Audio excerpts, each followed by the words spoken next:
नमस्कार दोस्तों, स्वागत है आपका एक बार फिर हमारे channel sine theta cos theta पे। तो चलिए पढ़ाई शुरू करते हैं। तो दोस्तों आज की इस वीडियो में हम लोग पढ़ेंगे एडजॉर्प्शन फ्रॉम सॉल्यूशन फेस। मतलब कि जो कि हम लोग किसी भी एक एडजॉर्बेंट पे हम लोग एडजॉर्बेट से प्रोजेक्ट कर दे रहे थे एक पार्टिकल में एक मॉलिक्यूल एक रिएक्टेंट एब्जॉर्ब कर रहे थे। हम लोग क्या करेंगे, अब सॉल्यूशन को क्या करेंगे, एब्जॉर्ब करेंगे। फिर हम लोग अब बात करेंगे फिर एप्लीकेशंस ऑफ एब्जॉर्प्शन। जैसे हम लोग बहुत सारा एग्जांपल्स देखे थे, बहुत सारा भी एप्लीकेशंस देखेंगे। तो हम लोग ऐसा 10 टाइप एप्लीकेशंस देखेंगे इसका एप्लीकेशंस का। फिर उसके बाद हम लोग पढ़ेंगे कैटलिस्ट क्या होता है, प्रमोटर क्या होता है, फिर उसके बाद आपका पॉइजन क्या होता है, फिर उसके बाद आपका हेट्रोजेनियस कैटालिसिस, फिर आपका हो गया होमोजेनियस कैटालिसिस।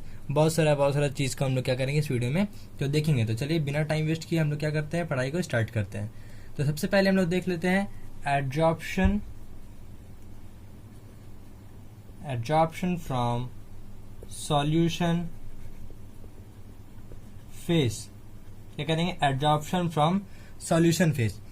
तो हम लोग ये जानते हैं कि जो सॉलिड है, कि सॉलिड जो एडजॉर्बेंट है वो क्या, जैसे एक मॉलिक्यूल को, जैसे एक छोटा सा रिएक्टेंट को हम लोग क्या कर रहे हैं, एब्जॉर्ब करा दे रहे हैं। तो अगर किसी सॉल्यूशन में जाएगा तो उसका सॉलिड पार्टिकल्स को भी क्या करेगा, एब्जॉर्ब करेगा। अगर कोई सॉल्यूशन में वो एडजॉर्बेंट जा रहा है तो उसका सॉलिड पार्टिकल्स को भी वो एब्जॉर्ब करेगा। तो वही चीज हम लोग अभी इसको डिस्कस करेंगे। जैसे कि इसका भी एग्जाम्पल देखेंगे तो आपको समझ में आ जाएगा। जैसे कि हम लोग देख रहे हैं कि एक एसिटिक एसिड है। क्या है, एसिटिक एसिड है। उसको हम लोग क्या कर रहे हैं, वाटर है, वाटर से मिक्स किए हैं। और ये क्या टोटल एक सॉल्यूशन है। एसिटिक एसिड और वाटर, ये सॉल्यूट, और क्या है ये आपका सॉल्वेंट। हम लोग दोनों इसको क्या किए हैं, मिक्स किए हैं। क्या किए, मिक्स किए हैं। मिक्स किए तो क्या बन गया, सॉल्यूशन बन गया। सॉल्यूशन बन गया तो अब हम लोग क्या डाल रहे हैं, इसमें चारकोल डाल दे रहे हैं। एक चारकोल डाल रहे हैं। चारकोल यहाँ क्या है, एब्जॉर्बेंट है। क्या है, चारकोल। क्या डाल दे रहे हैं, चारकोल। चारकोल यहाँ पर क्या है, एब्जॉर्बेंट है, जो कि एब्जॉर्ब करेगा किसको, एसिटिक एसिड को। क्या करेगा, एब्जॉर्ब करेगा एसिटिक एसिड को। ठीक है, तो ये क्यों हम लोग डाल रहे हैं, क्यों, क्योंकि एसिटिक एसिड का हम लोग क्या करेंगे, कंसेंट्रेशन कम करेंगे। जैसे कि मान लीजिए अगर पानी में, अगर कोई साइंटिस्ट एक्सपेरिमेंट करने समय कोई पानी में एसिटिक एसिड का कंसेंट्रेशन ज्यादा डाल दिया, ये वाटर है और इसमें एसिटिक एसिड है। क्या है, एसिटिक एसिड है, ये में कि सॉल्यूट है। और इसमें अगर डाल दिया एसिटिक एसिड वाटर में, उसका कंसेंट्रेशन मान लीजिए अगर आपको 80% रखना था, लेकिन कंसेंट्रेशन हो गया आपका 95% हो गया। तो उस 15% कंसेंट्रेशन को हम लोग कैसे हटाएंगे, उस 15% कंसेंट्रेशन को हम लोग एक चारकोल की मदद से हटा सकते हैं। उस पाउडर चारकोल को, चाहे एक जैसा चारकोल उसके लिए कंफर्ट रहेगा, उस टाइप का चारकोल को हम लोग इस सॉल्यूशन में डालेंगे। तो some part of acetic acid will absorb on charcoal. Charcoal में उसका कुछ पार्ट एब्जॉर्ब हो जाएगा। कुछ पार्ट एब्जॉर्ब हो जाने का कारण उसका जो कंसंट्रेशन होगा एसिटिक एसिड का वाटर में, क्या हो जाएगा, कम हो जाएगा। इसलिए हम लोग बात कर रहे थे ये सॉल्यूशन फेस में एब्जॉर्प्शन कितना महत्व रखता है। क्या करता है, बहुत ही ज्यादा महत्व रखता है। समझ में आ गया, एब्जॉर्प्शन ये फॉर सॉल्यूशन फेस। इसमें क्या होता है, सॉल्यूट के एब्जॉर्ब करता है। क्या करता है, सॉल्यूट एब्जॉर्ब करता है एब्जॉर्बेंट, ना कि सॉल्वेंट को एब्जॉर्ब करता है। तो या ऐसे एमसीक्यू में क्वेश्चन आ सकता है। क्या करता है, ऐसा क्वेश्चन आ सकता है। तो इसका हम लोग कैरेक्टरिस्टिक्स देख लेते हैं। जैसे कि अगर एब्जॉर्प्शन का मात्रा बढ़ाना हम लोग को सॉल्यूशन फेस में, तो हम लोग क्या करेंगे, ये जो टेम्परेचर है वो क्या करेंगे, हम लोग क्या करेंगे, डिक्रीज करेंगे। अगर टेम्परेचर इंक्रीज है, हो रहा है सॉल्यूशन फेस का, मतलब यहाँ से हीट देते जा रहे हैं और इसमें एब्जॉर्बेंट डाले हैं, तो उसका क्या है, एब्जॉर्बेशन का जो एब्जॉर्बेंट प्रोसेस है, एब्जॉर्प्शन प्रोसेस जो है वो क्या हो जाएगा, डिक्रीज करेगा। लेकिन अगर इसका ये हम लोग जो टेम्परेचर है उसको बंद रखेंगे, मतलब हीट देना बंद करेंगे और टेम्परेचर क्या करेंगे, रिड्यूस करेंगे, तो हम लोग का एब्जॉर्प्शन प्रोसेस क्या करेगा, बढ़ेगा। तो ये रहा आपका पहला पॉइंट। अब दूसरा पॉइंट के बारे में बात करते हैं। दूसरा पॉइंट क्या हुआ, the extension of absorption increases with increase of surface area. तो हम लोग ये जानते हैं कि सरफेस एरिया अगर एब्जॉर्बेंट का बढ़ेगा तो हम लोग का एब्जॉर्प्शन बढ़ेगा। तो दो को तो ये सिंपल सा चीज हो गया। ठीक है, ठीक है। अब हम लोग ये जान लीजिए, आप ये चीज अभी पढ़ें कि सॉल्यूशन फेस में एब्जॉर्बेंट क्या काम करता है, सॉल्यूट का एब्जॉर्ब करता है। तो जितना ज्यादा कंसंट्रेशन सॉल्यूट का रहेगा उतना ही ज्यादा एब्जॉर्बेंट वहां पर एक्टिव रहेगा और एब्जॉर्प्शन प्रोसेस ज्यादा होगा।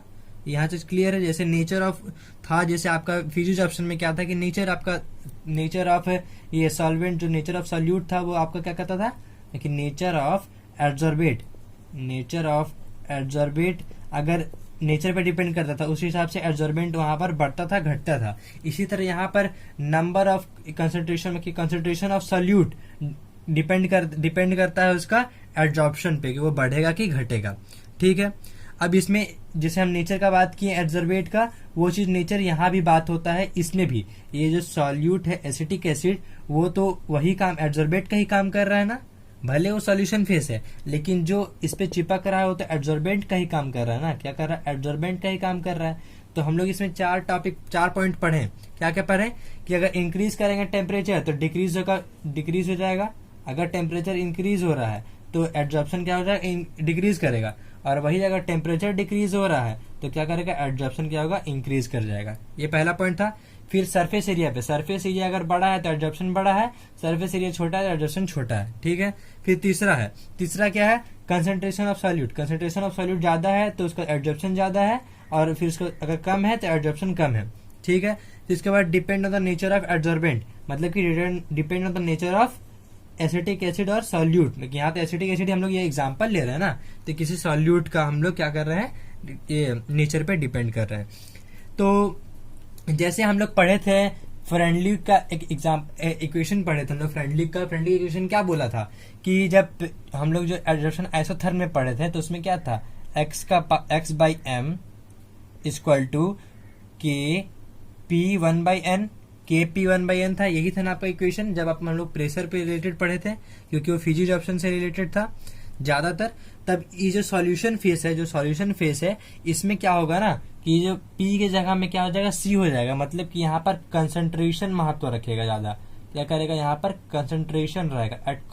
क्या था, जैसे उसमें था ना कि ये प्रेशर था वहां पर, यहाँ प्रेशर हट के यहाँ क्या हो जाएगा, कंसंट्रेशन C हो जाएगा। तो इसी तरह अगर इसको लॉग लाएंगे तो हम लोग को लॉग का वैल्यू क्या दे देगा, log x/m log k plus log k है, ठीक, प्लस 1/n log c, ये आपका दे देगा लॉग का टर्म पे, और ये देगा आपका ऐसे ही टर्म जो इक्वेशन निकाला है। तो दो टाइप का इक्वेशन फ्रेंडली दिया था, एक आपका हो गया फिजिक्स ऑप्शन में जो एड्जॉर्प्शन आइसोथर्म में दिया था जो प्रेशर पे डिपेंडेंट था मेनली, तो उसमें क्या था, x/m equal to K P 1/n, और यहाँ पर जब सॉल्यूशन फेज का बात करेंगे तो x/m इक्वल टू के सी 1/n। क्लियर है, कोई दिक्कत नहीं है, ठीक है। एड्जॉर्प्शन फ्रॉम सॉल्यूशन फेज हम लोग का यहाँ पर क्लियर हो गया। अब हम लोग अगले वीडियो में हम लोग क्या करेंगे, अगले पार्ट में हम लोग क्या करेंगे, एप्लीकेशन ऑफ एड्जॉर्प्शन पढ़ेंगे।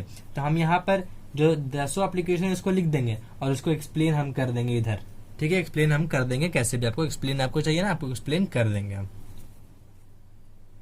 तो दोस्तों जैसा कि आप लोग देख सकते हैं यहाँ क्या है, 10 एप्लीकेशन है किसका, एड्जॉर्प्शन का। इसको हम लोग क्या करेंगे, अभी एक्सप्लेन करके क्या करेंगे, समझेंगे इसका कंसेप्ट को।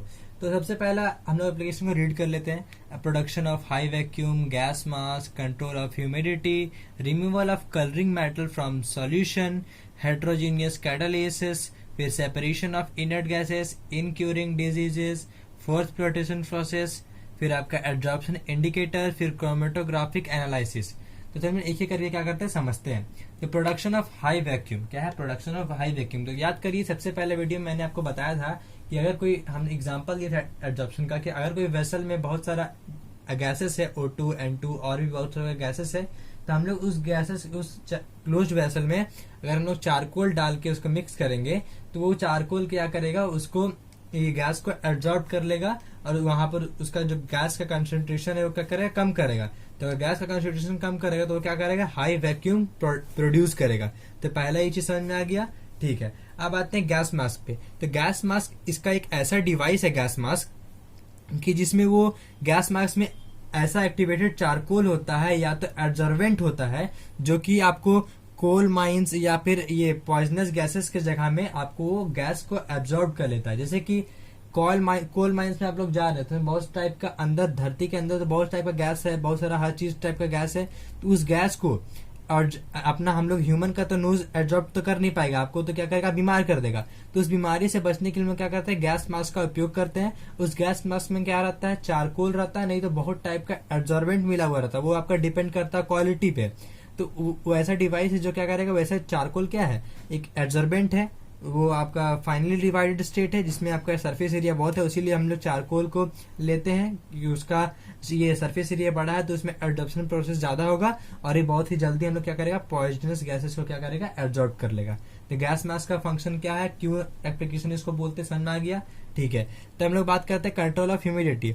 तो कंट्रोल ऑफ ह्यूमिडिटी भी हम लोग पहले, सबसे पहला वीडियो में लोग पढ़ चुके हैं कि सिलिका चाहे एल्यूमिनियम जेल जो आपको ये एयर का क्या करता है, एब्जॉर्ब कर लेता है अपना सरफेस पे। तो अगर एयर एब्जॉर्ब कर लेगा अपना सरफेस पे तो क्या करेगा, ह्यूमिडिटी का कंट्रोल करेगा ना। ठीक है, तो हम लोग क्या करते हैं, removal of colouring matter from solution. अभी हम लोग सॉल्यूशन फेज के बारे में पढ़े थे ना, तो वही चीज ये है 4th नंबर का। तो सॉल्यूशन फेज में इसके एग्जांपल ले लेते हैं कि अगर ये हम लोग लिए थे एक बार, याद है कि ऑर्गेनिक डाई, और जिसमें ऑर्गेनिक डाई और एक चारकोल लिए थे, एनिमल चारकोल, जिसमें अगर लोगों मिक्स करने के कारण जो इसका जो ब्लू कलर था क्या कर रहा था, प्रेसिपिटेट के कारण वो नीचे हो जा रहा था, मतलब कि वो एब्जॉर्ब होके, वो किसी पार्टिकल से एब्जॉर्ब होके वो क्या हो रहा था, अलग हो जा रहा था, और क्या हो रहा था, जो ऑर्गेनिक डाई है उसका कलर क्या होता था, कलरलेस हो जाता था। तो वही चीज हो गया एक सॉल्यूशन का, removal of colouring matter from solution. ये 4 हो गया। ठीक है, अब 5 हेट्रोजेनेसिस कैटालिसिस। तो इसके बारे में हम लोग और आगे बहुत अच्छे से पढ़ेंगे, तो इसको बस अभी हम लोग अच्छे से यहाँ देख लेते हैं कि जब प्रोसेस, एक कैटालिसिस प्रोसेस में अगर हम लोग कैटलिस्ट लेते हैं तो उस कैटलिस्ट में क्या होता है, रिएक्शन जो रिएक्टेंट है वो क्या होता है, एब्जॉर्ब होता है। क्या होता है, एब्जॉर्ब होता है। तो ये इसका एप्लीकेशन है। तो इसका अभी आप उतना अच्छे से समझ में नहीं आया होगा, हम लोग अभी इसी पार्ट में आगे जाके इसको पढ़ेंगे। फिर सेपरेशन ऑफ इनर्ट गैसेस। तो इनर्ट गैसेस मतलब कि नोबल गैसेस। तो अगर दो या तीन जो नोबल गैसेस है अगर अपने में मिक्स्ड है, मिक्सचर ऑफ नोबल गैसेस जो है वो सेपरेट किया जा सकता है कोकोनट चारकोल के द्वारा। क्या किया जाता है, कोकोनट चारकोल के द्वारा उसको हम लोग क्या कर सकते हैं, सेपरेट कर सकते हैं इनर्ट गैसेस को। ठीक है, अब इन क्यूरिंग डिजीज से बचने के लिए, क्योर मतलब बचना, तो इन क्यूरिंग डिजीज, तो देखिए जैसे कि बहुत सारा जो बैक्टीरिया है ना वो एब्जॉर्ब करके मार दिया जाता है, बहुत सारा ऐसा ड्रग होता है। तो इसका एप्लीकेशन ये है कि ऐसा बहुत सारा ड्रग बनाया गया है, ड्रग मेडिसिन वाला ड्रग, कि जिससे हम लोग उस ड्रग क्या करता है, वो ड्रग छोटा छोटा जो इंसेक्ट होता है उसको क्या करता है, उसको एब्जॉर्ब कर लेता है अंदर और उसको मार देता है, जिसके कारण जो हम लोग डिजीज से बचे हुए रहते हैं। ठीक है, अब हम लोग आते हैं 4th फ्लोटेशन प्रोसेस। तो 4th फ्लोटेशन प्रोसेस एक ऐसा प्रोसेस को ध्यान से समझिएगा कि इसमें क्या होता है ना, सल्फाइड ओर, जो आप लोग जानते हैं कि जो ओर होता है उसी से हम लोग निकलता है अर्थ का जो मिनरल पार्टिकल, अगर हम लोग ओर में रहा तो जो सारा पार्टिकल गैंगो पार्टिकल से उसको हटा के हम लोग क्या करते हैं, एक अर्थ पार्टिकल में एक प्योर पार्टिकल निकालते हैं। तो ये 4th फ्लोटेशन में वही चीज होता है। तो इसमें क्या होता है ना कि फाइनली डिवाइडेड ओर, मतलब कि एक सल्फाइड ओर जिसका ये सरफेस एरिया बड़ा हो, उसको और पाइन ऑयल और वाटर को एक साथ हम लोग क्या करते हैं, पानी मिक्स करते हैं और क्या करते हैं, हम लोग उसमें एयर को प्रेस करते हैं। क्या करते हैं, एयर को प्रेस करते हैं। याद रखिएगा, सल्फाइड ओर, ठीक है, और पाइन ऑयल और वाटर, ये लोग तीनों को लेते हैं और क्या करते हैं, कंप्रेस्ड एयर उसमें क्या करते हैं, एयर को क्या करते हैं, कंप्रेस्ड करते हैं, जिससे हम लोग क्या करता है, बबल फॉर्म होता है। बबल फॉर्म होने के कारण क्या होता है, जो पाइन ऑयल है वो क्या करता है, बबल में ऊपर आ जाता है। क्या करता है, बबल पे उस पे सतह पे एब्जॉर्ब होके ऊपर आता है, और जो सल्फाइड ओर का जो गैंग्यू पार्टिकल्स भी है वो ऑयल में चिपक के ऊपर आ जाता है। समझ रहे हैं ना, क्या होता है, जो वाटर बबल है वो क्या करता है, पाइन ऑयल को एब्जॉर्ब करता है, और जो पाइन ऑयल है वो भी क्या करता है, जो ये गैंग्यू पार्टिकल से जो उसका सल्फाइड ओर को जो अर्थ पार्टिकल है उससे क्या करता है, जो निकलता है तो उसको क्या करता है, एब्जॉर्ब कर लेता है। क्या करता है, अपने अंदर एब्जॉर्ब करके वो ऊपर आ जाता है, और जब ऊपर आ जाएगा तो उसको हम लोग हटा देंगे तो एक हम लोग का एक प्योर पार्टिकल मिलेगा ना, प्योर अर्थी मैटर मिलेगा, जो क्या करेगा, जो नीचे सेटल डाउन हो जाएगा। तो उसको हम लोग हर चीज हटाने के बाद वो एक प्योर मेटल हम लोग को क्या करेगा, मिल जाएगा। तो ये होता है 4th फ्लोटेशन प्रोसेस। समझ में आ गया, कोई दिक्कत तो नहीं हुआ होगा। ठीक है, तो हम लोग आते हैं एब्जॉर्प्शन इंडिकेटर। तो जैसे कि एब्जॉर्प्शन हो रहा है कि नहीं हो रहा, हम लोग कैसे पता चलेगा। तो ऐसा एक एग्जाम्पल है, जैसे कि आपका हो गया सिल्वर हैलाइड। क्या है, सिल्वर हैलाइड एक एग्जाम्पल है, जो अगर वो क्या करता है, वो भी डाई को, जैसे हम यहाँ क्या बात किए थे, removal of colouring matter from solution. तो इसमें क्या हो रहा था, एक डाई का कलर क्या होता था, एब्जॉर्ब कर रहा था। तो इसमें डाई का कलर एब्जॉर्ब हुआ कि हो रहा है कि नहीं, और आखिर में हम लोग को पता चलेगा ना कि एब्जॉर्ब हुआ कि नहीं हुआ, जब हम लोग इसको देखेंगे। लेकिन उस समय हो रहा है कि नहीं, प्रक्रिया स्टार्ट है कि नहीं, हम लोग कैसे देखेंगे। तो सिल्वर हैलाइड एक ऐसा एग्जाम्पल है जिसे हम लोग क्या करता है, वो इंडिकेट कर देता है कि एब्जॉर्प्शन हो रहा है कि नहीं हो रहा है। ठीक है, और जो क्रोमेटोग्राफिक का जो एनालिसिस है वो किसका फेनोमेना पे बेस्ड है, एड्जॉर्प्शन का फेनोमेना पे बेस्ड है। तो हम लोग ये जो 10 ये पढ़े एप्लीकेशन, ये आपको बहुत अच्छे से समझ में आ गया होगा। आशा करूंगा आपको कभी भूलेंगे नहीं इसको। अगर एक दो बार और उसको अच्छे से समझ के अपने कॉपी में लिख के समझेंगे, पढ़ेंगे और याद रखेंगे। तो हम लोग अब सीधे बढ़ते हैं कैटालिस्ट की तरफ। What is catalysis, what is catalyst, और जो भी चीज है उसको हम लोग क्या करते हैं, पढ़ते हैं। तो दोस्तों अभी हम लोग पढ़ेंगे कैटलिस्ट क्या होता है, कैटालिसिस क्या होता है, और भी बहुत चीज हम लोग अभी पढ़ेंगे। तो सबसे पहले ये लोग दोनों से समझने से पहले हम लोग क्या करते हैं, रिएक्शन देखते हैं। जैसे कि अगर हम लोग देख रहे हैं पोटेशियम क्लोरोक्रोमेट, तो इसका ये हो गया आपका केमिकल फॉर्मूला KClO3, ठीक है। इसको हम लोग क्या कर रहे हैं, ये इतना प्रेशर पे क्या कर रहे हैं, तोड़ रहे हैं, क्या कर रहे हैं, डिकम्पोज कर रहे हैं। कितना प्रेशर पे, मतलब कितना हीट पे, 658 to 873 केल्विन पे हीट पे हम लोग क्या कर रहे हैं, इसको डिकम्पोज कर रहे हैं। इतना हीट पे हम लोग क्या कर रहे हैं, इसको डिकम्पोज कर रहे हैं। तो क्या निकल रहा है, KCl, और क्या निकल रहा है, O3। जब हम लोग ये कर रहे हैं, इतना टेम्परेचर पे हम लोग इसको हीट कर रहे हैं, जैसे पोटेशियम क्लोरोक्रोमेट को इतना टेम्परेचर में क्या कर रहे हैं, हीट कर रहे हैं, तो ये हम लोग का प्रोडक्ट दे रहा है। तो ये इतना टेम्परेचर लग रहा है, बहुत ही ज्यादा, क्या हाई टेम्परेचर लग रहा है। तो इसमें अगर इस रिएक्शन में हम लोग क्या डाल दे रहे हैं, इस रिएक्शन को क्या कर रहे हैं, मैंगनीन डाइऑक्साइड से हम लोग रिएक्ट कर रहे हैं, कि इसको एक कैटलिस्ट के तौर पर ले रहे हैं। कैटलिस्ट अब ये बताएंगे हम लोग क्या होता है। तो अगर हम लोग इसके द्वारा हम लोग क्या करेंगे, रिएक्ट करेंगे, तो हम लोग का जो हीट लगेगा ना, वो क्या हो जाएगा, 473 से लेकर 633 केल्विन लगेगा। क्या होगा, बस इतना ही केल्विन लगेगा। तो समझिए कि यहाँ पर कैटलिस्ट क्या कर रहा है, यहाँ केल्विन को कम नहीं कर रहा है, वो क्या कर रहा है ना, कि वो इसका जो रेट है ना, वो क्या कर रहा है, इंक्रीज कर दे रहा है। मतलब कि जैसे कि अगर ये 5 मिनट में हो रहा था, क्या हो रहा है, 5 मिनट में हो रहा था, तो ये क्या कर रहा है, 2 मिनट में उसको क्या कर रहा है, कन्वर्ट कर दे रहा है। तभी ना उसका हीट कम लग रहा है, तभी जाके इसका हीट कम लग रहा है ना। समझ में आ रहा है हम क्या बोलना चाहते हैं। तो कैटलिस्ट एक ऐसा ये सब्सटेंस है जो कि इंक्रीज या डिक्रीज करता है, और डिक्रीज करता है किसी पे। जैसे अगर यहाँ कैटलिस्ट हम लोग क्या करें, इंक्रीज करने पे, तो कोई ऐसा कैटलिस्ट भी होगा ना जो इसको रिएक्शन को और धीमा कर देगा। तो कैटलिस्ट का एक सब्सटेंस ऐसा सब्सटेंस है जो इंक्रीज या डिक्रीज करता है रिएक्शन का रेट को, बिना वो चेंज हुए। मतलब कि जब ये इसमें कन्वर्ट हुआ इसके द्वारा, तो जब आखिर में जो प्रोडक्ट भी बनेगा ना, तो ये अनचेंज्ड रहेगा, केमिकली भी और फिजिकली भी। मतलब कि जो MnO2 बिफोर रिएक्शन था, वो MnO2 बाद का रिएक्शन में भी होगा। समझ में आ रहा है कि क्या हम बोलना चाह रहे हैं, कि कैटलिस्ट का मतलब क्या है, ये समझ में आ रहा है ना, ठीक है। तो इसका डेफिनेशन जैसे कि ये क्या ना, कि which accelerate the rate of a chemical reaction and themselves remain chemically and quantitatively unchanged after the reaction are called as catalyst. क्या करता है, इसका रिएक्शन को क्या कर रहा है, वो रेट को बढ़ा रहा है। तो हम क्या बोले, रिएक्शन रेट कभी कभी घटाता भी है। तो रिएक्शन रेट कब घटाएगा, वो हम लोग अभी पढ़ेंगे, कब घटाएगा और कब और भी ज्यादा इंक्रीज करेगा। जिसका मेनली काम क्या होता है कैटलिस्ट का, रिएक्शन का रेट को बढ़ाना घटाना। कोई कोई केस पे होता है, वो कोई केस हम लोग क्या करेंगे, बात करेंगे। जिसका मेन डेफिनेशन क्या हुआ, which accelerate the rate of a chemical reaction का रेट को एक्सेलरेट कर रहा है, ठीक है। एंड देमसेल्फ अपने आप में रिमेन्स अनचेंज्ड, क्या रहा, अनचेंज्ड केमिकली भी और ये क्वांटिटेटिवली भी। मतलब उसका फिजिकल भी नहीं चेंज हो रहा है, उसका वॉल्यूम भी चेंज नहीं हो रहा है, उसका केमिकल फार्मूला भी कुछ नहीं चेंज हो रहा है। तो इसको हम लोग क्या बोलेंगे, कैटलिस्ट। और इस टोटल प्रोसेस को क्या बोलेंगे, जैसे कि कैटलिस्ट डालने के बाद वो जो रेट इंक्रीज हुआ, तो इस टोटल प्रोसेस को क्या बोलेंगे, कैटालिसिस। क्या बोलेंगे, कैटालिसिस। समझ में आ रहा है कैटलिस्ट क्या है और कैटालिसिस क्या है। अब हम लोग बात करते हैं प्रमोटर एंड पॉइजन्स के बारे में। क्या बात करेंगे, प्रमोटर्स एंड पॉइजन्स के बारे में। तो जैसे हम लोग क्या बात किए थे कि कभी कभी घटाता भी है, तो चलिए हम लोग अभी बात करते हैं पहले इंक्रीज का ही। तो प्रमोटर जैसा ऐसा एक कैटलिस्ट है, जैसे कि अगर यहाँ MnO2 डाल रहे हैं, तो यहाँ पर एक चीज और डालने के कारण, जो इसका रिएक्शन एक कैटलिस्ट और डालने के कारण, वो रिएक्शन क्या होगा, और दुगना स्पीड से हो जाएगा। चाहे दुगना, चाहे 1.5 टाइम्स, चाहे 1 into कुछ समथिंग टाइम्स वो बढ़ जाएगा। क्या हो जाएगा, कुछ भी समथिंग टाइम्स वो क्या होगा, इसका रिएक्शन और स्पीड से होगा। जैसे MnO2 है तो इसका सुटेबल कोई एक और कैटलिस्ट होगा जिसका जो रिएक्शन का स्पीड है वो क्या करेगा, और स्पीड कर देगा, क्या करेगा, रिएक्शन का स्पीड को और स्पीड कर देगा।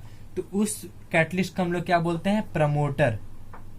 क्या बोलते हैं, प्रमोटर। प्रमोटर मतलब क्या कर रहा है, प्रमोट कर रहा है। क्या कर रहा है, प्रमोट कर रहा है किसी भी प्रोसेस को कि तुम और स्पीड से बढ़ो। क्या बढ़ो, तुम और स्पीड से बढ़ो। तो प्रमोटर को हम लोग क्या बोलते हैं, पॉजिटिव कैटलिस्ट। क्या बोलते हैं, पॉजिटिव कैटलिस्ट। इसके सबका एग्जांपल भी हम लोग देखेंगे। अभी तो यहाँ बस हम बोले ना कि कोई कैटलिस्ट लीजिए जो बढ़ा देगा, तो अभी इसका हम क्या करेंगे, एग्जांपल भी देखेंगे। तो प्रमोटर क्या होता है, पॉजिटिव कैटलिस्ट। और वही अभी हम लोग क्या बात करेंगे, डिक्रीजमेंट का। जैसे अगर MnO2 है, इसका रिएक्शन को क्या कर रहा है, बढ़ा रहा है, जिससे कैटलिस्ट का जो काम होता है, तो कैटलिस्ट का काम है क्या है, बढ़ाना। लेकिन अगर हम लोग क्या करेंगे, पॉइजन लेंगे, क्या करेंगे, एक पॉइजन लेंगे, पॉइजन एक कैटलिस्ट, उस कैटलिस्ट का नाम रखें हम लोग पॉइजन। ऐसा नहीं कि हम लोग जहर ही लेंगे, जहर जरूरी नहीं कि जहर ही लेना है, लेकिन उस पॉइजन उसको नाम दिए हैं ऐसा कैटलिस्ट को जो क्या करेगा, इसका जो रेट है वो क्या करेगा, घटा देगा।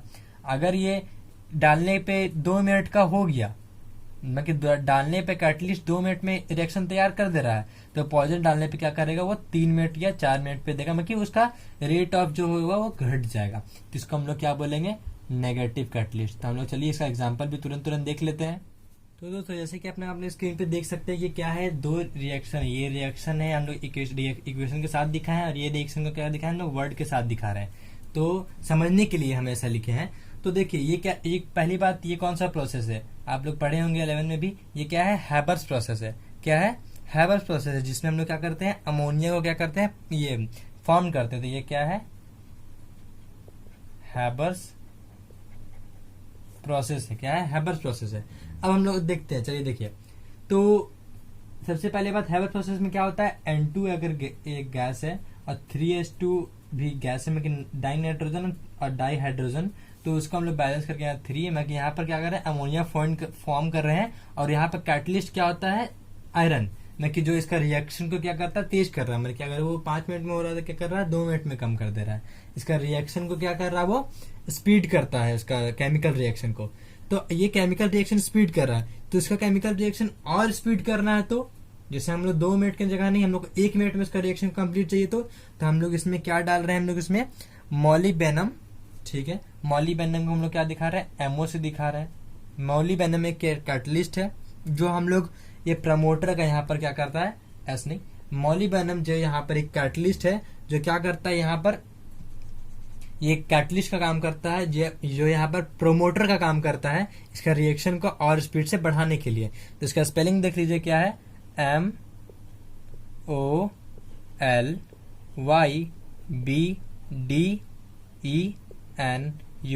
MOLYBDENUM। क्या है, मॉलिबेनम। तो डी को हम लोग क्या कर रहे हैं, साइलेंट करके पढ़ रहे हैं, मॉलिबेनम। क्या कर रहे हैं, मॉलिबेनम। तो समझ में आ गया कि ये क्या है, प्रमोटर का क्या काम होता है। ये किसका एग्जांपल है, प्रमोटर का। क्या, किसका एग्जांपल है, प्रमोटर का। ठीक है, तो प्रमोटर समझ में आ गया कि क्या है, प्रमोटर। ठीक है, तो हम लोग बात करेंगे ये इसका पॉइजन का। तो जैसे कि पहले पढ़ लीजिए, the platinum catalyst use in oxidation of hydrogen.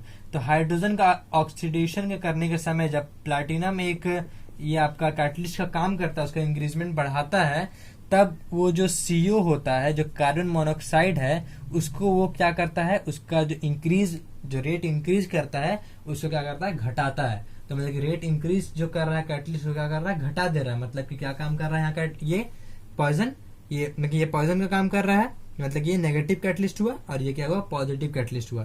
तो आपको समझ में आ गया कि प्रमोटर क्या है, पॉइजन क्या है, एग्जाम्पल के द्वारा।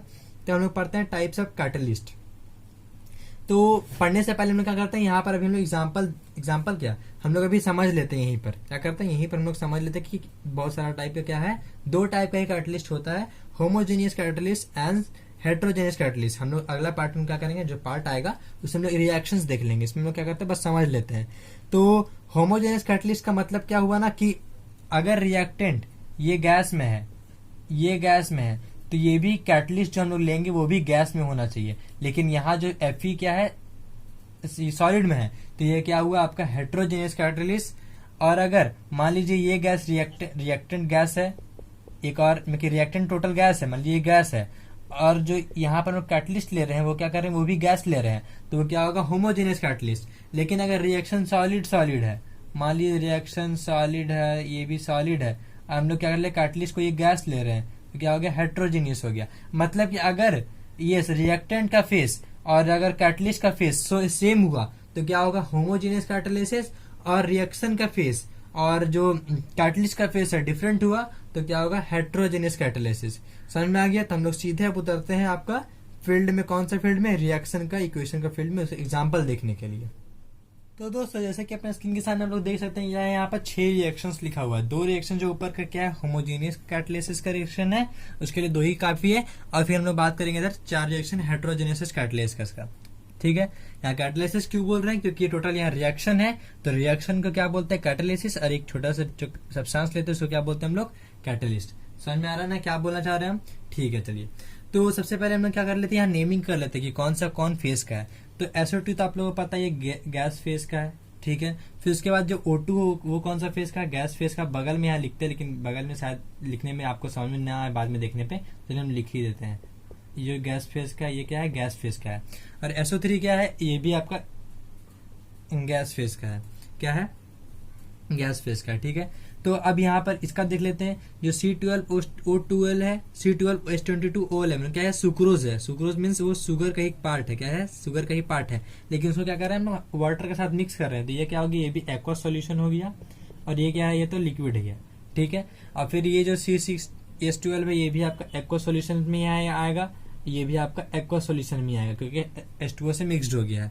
ठीक है, यहाँ से क्लियर है। ठीक है, हम लोग फिर यहाँ पर बात करते हैं SO2 का। SO2 की यहाँ पर गैस है, और SO3 यहाँ पर क्या है, गैस है। ठीक है, N2 आपका गैस है, H2 आपका गैस है, फिर NH3 भी आपका गैस है। चलिए यहाँ तक क्लियर है। फिर आपका ये भी NH3 आपका गैस ही है। ठीक है, फिर क्या है, O2 भी आपका गैस ही है। ठीक है, चलिए ठीक है। फिर आपका यहाँ पर ये 4NO भी गैस है। क्या है, 4NO भी गैस है। फिर ये क्या है, 6H2O क्या है, यहाँ पर ये H2O क्या है, स्टीम के तौर पे निकलेगा। क्या करेगा, स्टीम के भाप के तौर पे निकलेगा, तो क्या होगा, यहाँ पर ये गैस फेस गिनाएगा। चलिए ठीक है। अब यहाँ पे वेजिटेबल ऑयल क्या है, लिक्विड का फॉर्म में है। चलिए यहाँ क्यों लिख रहे हैं हम, यहाँ लिख देते हैं लिक्विड का फॉर्म है। H2 क्या है, गैस का फॉर्म में है। ठीक है, और आखिरी जो वेजिटेबल घी है क्या है, चाहे वनस्पति घी बोलिए, ये क्या है आपका सॉलिड स्टेट में। तो घी तो सॉलिड स्टेट में होता है ना, मैं कि वो जेली फेस में होता है। जेली फेस को हम लोग क्या कर रहे हैं, सॉलिड में ही लिख दे रहे हैं। चलिए मान लेते हैं। तो ठीक है, यहाँ तक क्लियर है। तो अब देखिए SO2 को हम लोग क्या कर रहे हैं, जो सल्फर डाइऑक्साइड उसको क्या कर रहे हैं हम लोग, ऑक्सीडाइज कर रहे हैं SO3 पाने के लिए। तो हम लोग कैटलिस्ट डालते हैं एक, जो इसका रिएक्शन को क्या करता है और स्पीड करता है। तो वो कैटलिस्ट क्या हो गया, NO। क्या होता है वो कैटलिस्ट, क्या है, नाइट्रोजन ऑक्साइड। क्या है, नाइट्रोजन ऑक्साइड। तो यह नाइट्रोजन ऑक्साइड क्या है, गैस है। तो यहाँ पर आप लोग देख सकते हैं कि जो रिएक्टेंट है वो भी गैस है, और जो कैटलिस्ट है वो भी गैस है। हम प्रोडक्ट नहीं दिख रहे हैं, रिएक्टेंट जो गैस में है, और ये क्या है, ये भी गैस में है। ठीक है, यहाँ तक क्लियर है। चलिए ठीक है, फिर हम लोग यहाँ बात करते हैं C12H22O11। ठीक है, ये क्या है, आपका सुक्रोज है। इसका याद रखिए, इसको क्या बोलते हैं हम लोग, सुक्रोज बोलते हैं। क्या बोलते हैं, सुक्रोज बोलते हैं। ठीक है, और ये क्या है आपका H2O है। ये क्या है, H2O है, ये वाटर है। तो जैसे एग्जाम में ना आपको ये रिएक्शन दे, चाहे आपको एक चीज और बोल सकता है, hydrolysis of sugar is catalysed by H+ ion furnished by sulphuric acid. और यहाँ पर सल्फ्यूरिक एसिड क्या है, कैटलिस्ट है। तो यहाँ पर क्या, सल्फ्यूरिक एसिड क्या है, H2SO4। हम जो बोले आपको सुनाई दिया ना अच्छे से। चलिए रिपीट कर देते एक बार और।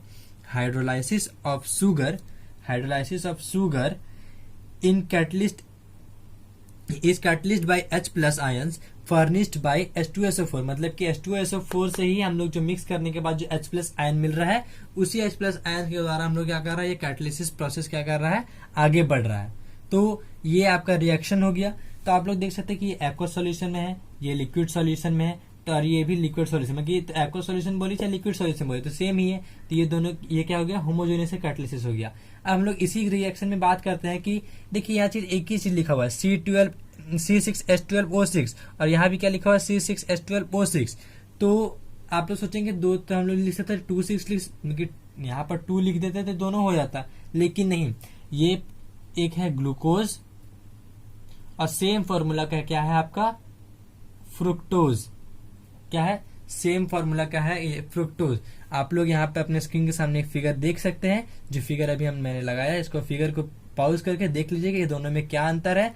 और हाँ, अब देखिए फिगर गायब हो गया। अब देखिए कि ये जो दोनों का है ना, ये इसका और ये तीनों का मान लिखिए, सुक्रोज, ग्लूकोज, फ्रुक्टोज, ये जो तीनों का कैलोरी होता है ना, वो सेम नंबर का होता है। क्या होता है इसमें सेम नंबर ऑफ कैलोरीज पाया जाता है। ये आपको पूछ सकता है एमसीक्यू में। आप लोग देखेंगे कि यहाँ पर तीनों तो अलग अलग सब्सटेंस है, चाहे दो, मान लीजिए दो केमिकल फॉर्मूला को याद रहेगा, बोलेंगे दो केमिकल फॉर्मूला सेम है, इसका केमिकल फॉर्मूला अलग है, तो ये दोनों का सेम हुआ, इसका अलग हुआ। लेकिन नहीं, तीनों का क्या होता है, कैलोरी क्या होता है, सेम होता है। ठीक है, समझ सकते हैं। फ्रुक्टोज क्या होता है, फ्रूट का शुगर होता है। ठीक है, चलिए सही है। अब हम लोग होमोजेनियस पढ़ लिए, हम लोग बात कर लेते हैं हेट्रोजेनियस कैटालिसिस का। तो यहाँ भी क्या होता है, SO2 जो होता है ना, ऑक्सीडाइज्ड होता है। यहाँ पर तो ऑक्सीजन को हम लोग दिखा दे रहे हैं, लेकिन यहाँ पर ऑक्सीजन दिखा नहीं रहे हैं। यहाँ पर क्या होता है, पीटी का प्रेजेंट में, कि प्लेटिनम क्या प्रेजेंट में हम लोग क्या करते हैं, SO2 का SO3 में कन्वर्ट कर देते हैं, सिर्फ प्लेटिनम का प्रेजेंस में। क्या करते हैं, प्लेटिनम का प्रेजेंस। अब प्लेटिनम क्या है, यहाँ पर सॉलिड है और ये सॉलिड है, तो ये गैस है। तो देखिए गैस सॉलिड डिफरेंट है, तो हेट्रोजेनेसिस। ठीक है, हेट्रो मतलब डिफर, होमो मतलब सेम। ठीक है, तो अब मैं बात कर लेता हूँ N2H3H2 और NH3। आप सबसे पहले अभी हम पूछ लेते हैं कौन सा प्रोसेस है, हैबर्स प्रोसेस है। हैबर्स प्रोसेस कब कंप्लीट होगा, जब हम लोग यहाँ पर क्या लगाएंगे, एक कैटलिस्ट लगाएंगे Fe। तो ये टोटल क्या हो जाएगा, हैबर्स प्रोसेस।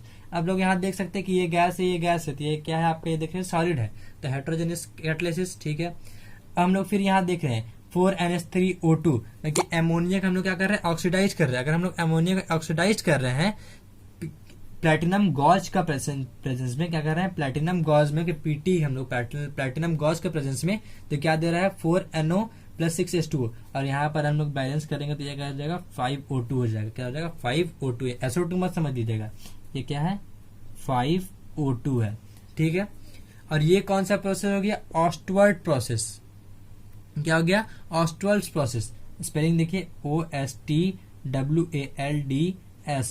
प्रोसेस, ये DS है, DS प्रोसेस। ठीक है, और फिर क्या है, वेजिटेबल ऑयल H2, और ये क्या है, वेजिटेबल घी। क्या है, वेजिटेबल ऑयल, और ये वेजिटेबल ऑयल, ये H2, ये क्या है, वेजिटेबल घी है। तो यहाँ देख सकते हैं ये लिक्विड है, ये गैस है, लेकिन जब इसको इसमें कन्वर्ट करेंगे तो क्या चीज में कन्वर्ट हो जाएगा, वो ये वेजिटेबल घी में, लेकिन किसके द्वारा, NO के द्वारा। और NO क्या यहाँ पर क्या हो जा रहा है, सॉरी NO बोलते हैं, NI के द्वारा। क्या जा रहा है, NI के द्वारा। और ये क्या है, NI क्या है आपका, निकल है, और निकल क्या है, यहाँ पर सॉलिड कैटलिस्ट है। और जब सॉलिड कैटलिस्ट है तो यहाँ पर देख लेते हैं गैस और ये सॉलिड, लिक्विड और सॉलिड कुछ मैच नहीं कर रहा है, तो ये चीज आपका क्या हो गया, आपका हेट्रोजेनेसिस कैटलिस्ट। तो आज के लिए बस इतना ही काफी है। सारा प्रोसेस जो बताएं उसको याद रखिएगा, और जो भी मेन चीज बताएं ग्लूकोज फ्रुक्टोज के बारे में, फिर आपका सेम कैलोरीज होता है, वो सब चीज बताएं, उस चीज को क्या करेगा, याद रखिएगा। तो मिलते हैं हम लोग अगले टॉपिक में, तब तक के लिए थैंक यू।